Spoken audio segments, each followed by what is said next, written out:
Welcome to Structuralism, Love, and Tricksters. Levi-Strauss is a noted linguist and ethnographer. He likes to look at constituent units of myth to determine meaning. He feels that one must read all versions of myth to truly understand meaning. Although, if you don't have access to all versions of myth, it can help when identifying which version you're working with.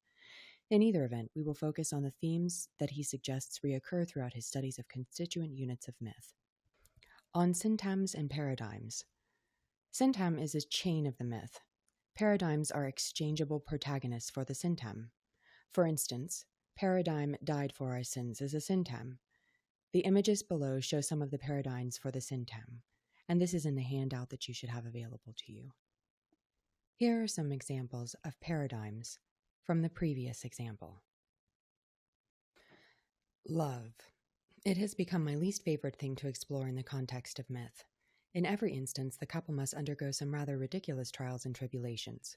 In the case of Rama and Sita, she is forced to face hardships from the get-go by insisting on coming with Rama on his journey to the wilderness.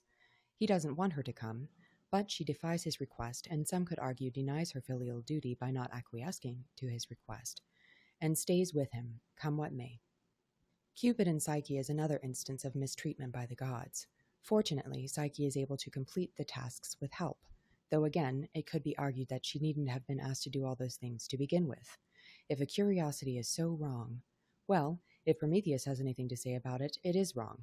Having your intestines munched on by birds of prey isn't the most fun punishment for giving humans fire, and some would argue the spark that grew the desire to create the parabola flower. Eros is sexual love, agape is worshipful love, philos is friendship, and storge is familial love. I also prefer to choose a signifier to use with the term in discussion. It's almost a way of creating a concrete statement about a term that is almost the opposite of a concrete statement. Please take that into consideration during discussion.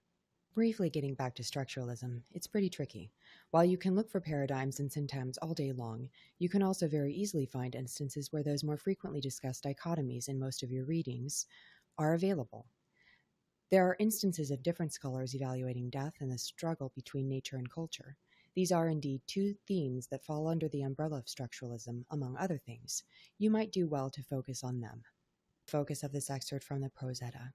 In almost every instance, we find that Loki, a well-known trickster, causes problems. Do you think that any of his tricks were necessary? Why or why not? For this week, our discussion is to choose one of the myths assigned thus far in our studies and explain how the gods view humans. Choose another myth from among those we've already explored thus far and compare and contrast in this discussion.